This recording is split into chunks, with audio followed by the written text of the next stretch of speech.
একটু অন্যরকম স্বাদের পনিরের রেসিপি খেতে চাইলে আজকের রেসিপিটা দেখে নিতে পারেন। নমস্কার, আমি হৈমন্তী আর আপনারা দেখছেন হৈমন্তীর হেসেল। তো চলুন শুরু করে ফেলি আজকের পনিরের রেসিপিটি। স্বাদে গন্ধে একদম আলাদা।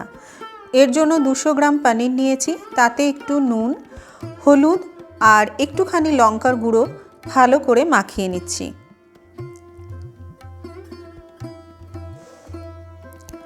পনিরগুলোকে ভালো করে মাখা হলে একদিকে রেখে নিচ্ছি। এবারে গ্যাসে একটা কড়া বসিয়ে তাতে 1 টেবিল চামচ মতো রিফাইন্ড অয়েল দিলাম, 7-8টা রসুনের কোয়া দিলাম, একটুখানি আদা কুচি দিলাম আর একটা পেঁয়াজের কুচি করে দিয়ে দিয়েছি। খুব বেশি ছোট ছোট করে কাটতে হবে না, একটু মোটা মোটা করে কেটে নিলেই হবে। 5-6টা কাজু বাদামও দিয়ে দিলাম।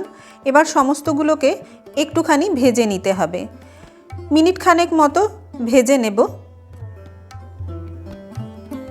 পেঁয়াজের কালারটা যখন একটু চেঞ্জ হয়ে আসবে তখন দিয়ে দিচ্ছি একটা মিডিয়াম সাইজের টমেটোটাকে দিয়ে একটুখানি ভেজে নেব ততক্ষণ অবধি যতক্ষণ না টমেটোটা নরম হয়ে যায়। এর জন্য ঢাকা দিয়ে দিলাম। টমেটোটা নরম হয়ে গেছে। এরপর সমস্ত উপকরণগুলো একটা পাত্রে তুলে নেব। তুলে নেওয়ার পরেই ওই কড়াইয়ে দিয়ে দিচ্ছি আরও 1/2 চামচ মতো তেল, তাতে পনিরগুলোকে একটু করে ভেজে নেব। সমস্ত পনিরগুলোকে দেওয়ার পরে একদিকটা ভাজা হলে একটা স্পুনের সাহায্যে উল্টে নেব। ধীরে ধীরে উল্টে নিতে হবে, খুব বেশি ভাজার এখানে দরকার নেই। দুদিকটা হালকা করে ফ্রাই হয়ে গেলেই পনিরগুলো ভাজা হয়ে যাবে। সমস্ত পনিরগুলো এইভাবে ভেজে তুলে নেব।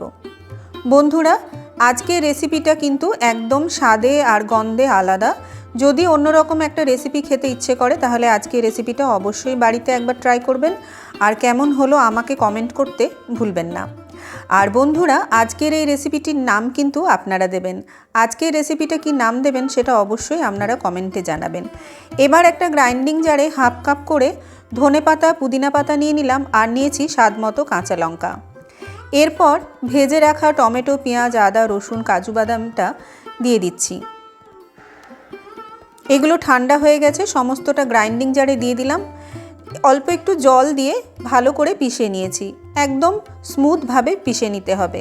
এরপর ওই কড়াইয়েই দিয়ে দিচ্ছি আরও 1 চামচ মতো রিফাইন্ড অয়েল। এরপর কিছু গোটা গরম মশলা দিলাম, 2টো এলাচ, একটা দারচিনি দিয়েছি আর কয়েকটা গোটা গোলমরিচ দিয়েছিলাম। গরম মশলাগুলো ভাজা হয়ে গেলে বেটে রাখা মশলাটা দিয়ে দিচ্ছি। এরপর একে একে এর মধ্যে কিছু বেসিক মশলা দিয়ে দেব। 1/2 চামচ ধনের গুঁড়ো, 1/2 চামচ হলুদের গুঁড়ো আর দিয়ে দিচ্ছি 1/2 চামচ লঙ্কার গুঁড়ো। সমস্ত উপকরণগুলো ভালো করে একটু ভেজে নিতে হবে। গ্যাসের ফ্লেমটা এখন মিডিয়াম টু লোতে আছে।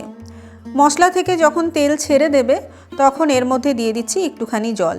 আমি খুব কম তেলে রান্নাটা করছি, আপনারা যদি চান আরও একটু তেল ব্যবহার করতে পারেন। ভেজে রাখা পনিরটা দিয়ে দিলাম, স্বাদ মতো নুন দিলাম আর স্বাদের ব্যালেন্সের জন্য 1/4 চামচ চিনি দিলাম আর 1/4 চামচ গরম মশলার গুঁড়ো দিলাম। ধনেপাতা আর পুদিনা পাতা দেওয়ার জন্য স্বাদ আর গন্ধটা কিন্তু একদম আলাদা হয়ে যায় অন্য যে কোনো পনিরের রেসিপি থেকে। সমস্তগুলো ভালো করে আরও একবার নাড়াচাড়া করে গ্যাসের ফ্লেমটা মিডিয়ামে রেখে এটাকে ভালো করে ফুটিয়ে নেব। মিনিট 2 মতো ভালো করে ফুটিয়ে নিলেই আজকে রেসিপিটা তৈরি হয়ে যাবে। বন্ধুরা, বরাবরের মতো যদি রেসিপিটা ভালো লাগে তাহলে একটা লাইক করে আমাকে উৎসাহিত করবেন, আর নতুন বন্ধুদের অনুরোধ করব চ্যানেলটিকে সাবস্ক্রাইব করে পাশে থাকার। এতক্ষণ দেখছিলেন হৈমন্তীর হেসেল, সাথে ছিলাম আমি হৈমন্তী। দেখা হবে নতুন আরও একটি পর্বে। ভালো থাকবেন, সুস্থ থাকবেন। ধন্যবাদ।